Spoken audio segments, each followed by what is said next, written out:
Hi, we're going to look at stinging nettle. This is a patch of stinging nettle that I've been tending over the last several years. The first stinging nettle plants volunteered here.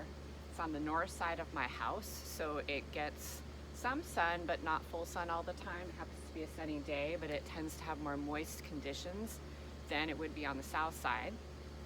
And definitely a partial shade loving plant with lots of moisture in the soil. Makes it really happy. So I'm going to show you a little bit about the plant and also about harvesting it. So it's April 3rd today, and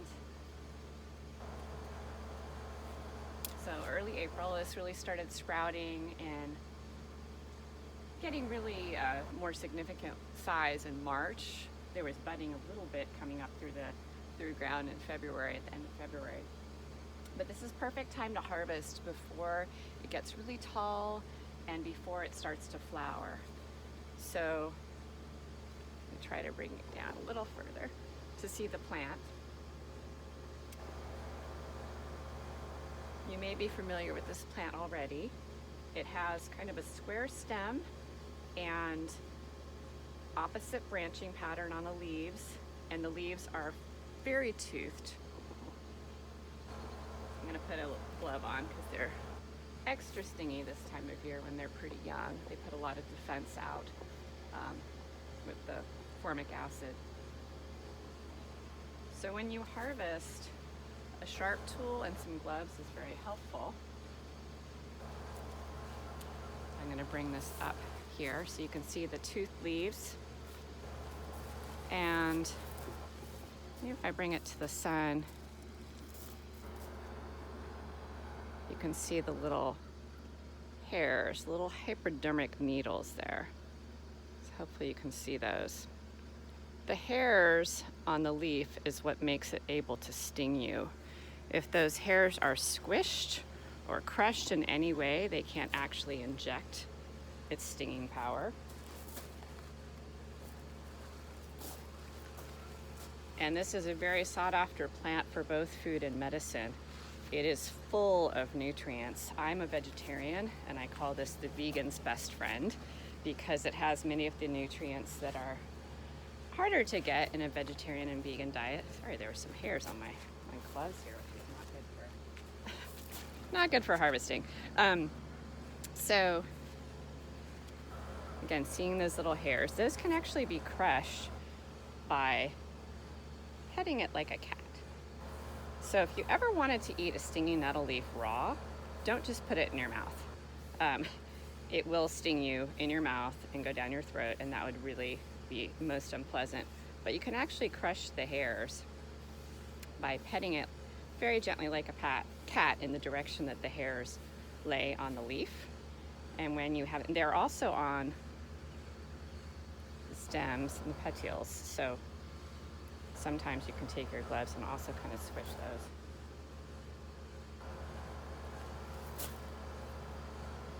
You see that we're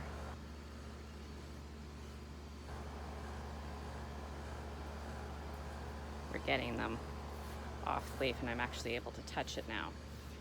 I can still see the hairs, but they're sort of pressed up against the leaf at this point. I'm just showing you this because it's kind of fun to be able to eat a stinging nettle leaf raw. So at this point, you can see that I'm able to touch it. I do actually like to practice working with nettle without gloves on sometimes because it really helps teach me to be slow and humble with the plant and really listen to the plant. So stinging nettle can actually talk to you with its chemical reaction where other plants can't. They can talk to each other and send out signals that they're being attacked, but stinging nettle is all about its defenses with its stinging ability. My heat pump just went off, so at least it's a little bit more quiet out here and you can hear the birds. So at this point, I can squish it really hard, and it tastes like a raw green bean. So that's kind of fun. However, that's just a one at a time thing. When I have long enough fingernails, I'll actually do this without gloves and harvest it by going 1 or 2 notes down and clipping it with my fingers. The ones that sting harder, if I sort of put my hands down there and it gives me more sting, I leave the plants putting out the most defenses alone, and I go for the little bit more gentle ones. It helps me do more ethical harvesting, not picking from everyone. So the way I pick stinging nettle or harvest stinging nettle for food and medicine at this time of year is always choose a really sharp tool. So I have some really nice kitchen scissors, and I also have this beautiful flint-knapped obsidian tool that one of my former students made for me to use for harvesting, and it's very sharp and it's actually very effective for harvesting stinging nettle. So being kind to the plant, being gentle with the plant. I never take the plant all the way down its stalk when I'm using it for food or medicine, and I can just take the top, sort of like you would take for basil. So depending on how tall the plant is, I take maybe 2-3 nodes down and just make a very quick, decisive motion. Something I didn't share, but I should have shared with you first, is giving gratitude. So approaching the plant, letting it know your intentions.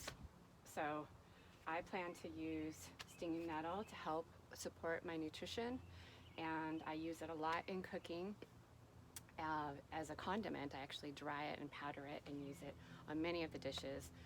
Fresh, it's perfect in so many things that you can add it to lasagna just like you would spinach, make a fresh pesto out of it, make soups out of it. There's so many recipes for stinging nettle. And of course, it's wonderful tea and wonderful infusion. It's great for helping with hay fever and adding a lot of the nutrition that I mentioned for vegan and vegetarian diets, but really for anyone. It's high iron and calcium, and it has amino acids. It's really chock full of many of the minerals that we need and vitamins. So I let the plant know my intentions, that I plan to tend this stand, and I also want to honor it and treat it well and take good care of it, and in return I ask for some of its food and medicine. So, and I will treat it respectfully by not taking the whole stand and just taking parts of the plant that will then grow back. So I'm going to take a moment to do that.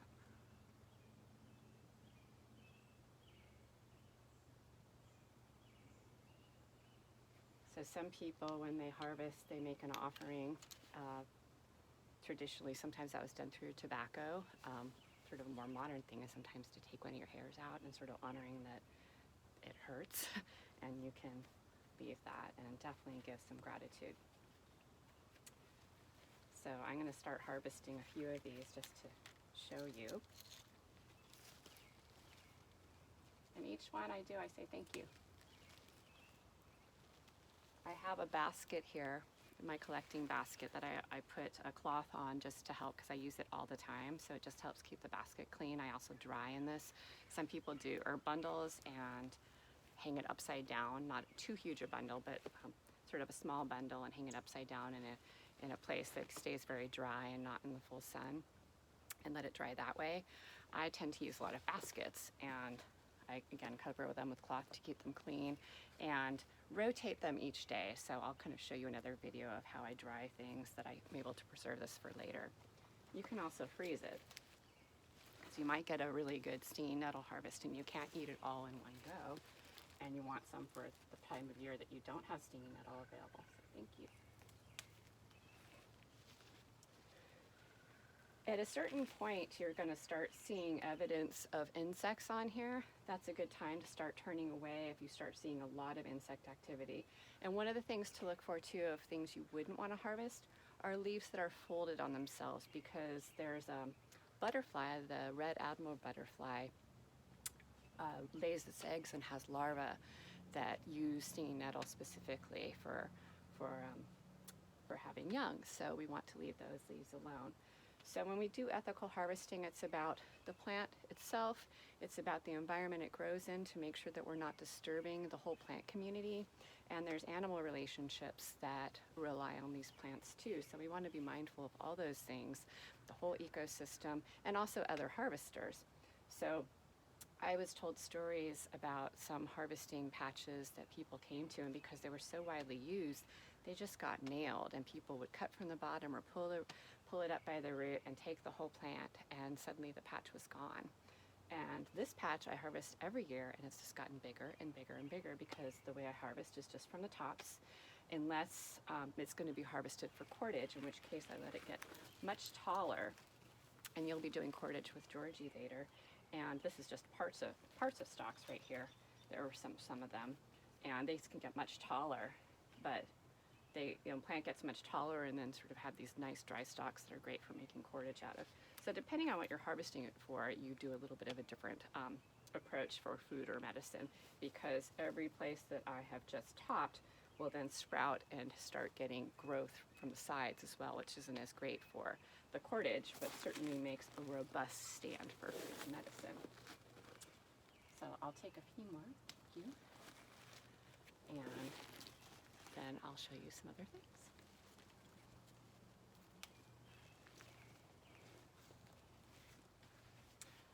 So I mentioned before about the chemical reactions and how plants send signals to one another. So one of the ways that plants communicate is through their chemicals. And so there have been studies more recently about when a plant is attacked, that other plants in the same area are notified, and they can start putting out their defenses. So sometimes when you start harvesting stinging nettle, it can get more stinging as you go because the plants are sending out more of a reaction.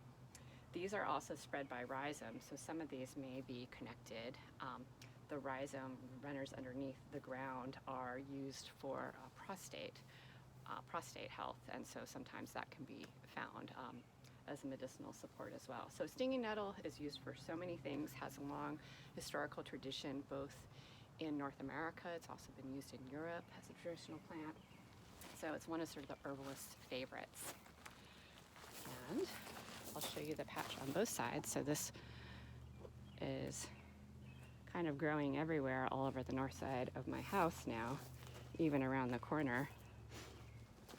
It's sort of popping up everywhere. It's a widely spreading plant. It spreads pretty quickly when it's happy. So, stinging nettle.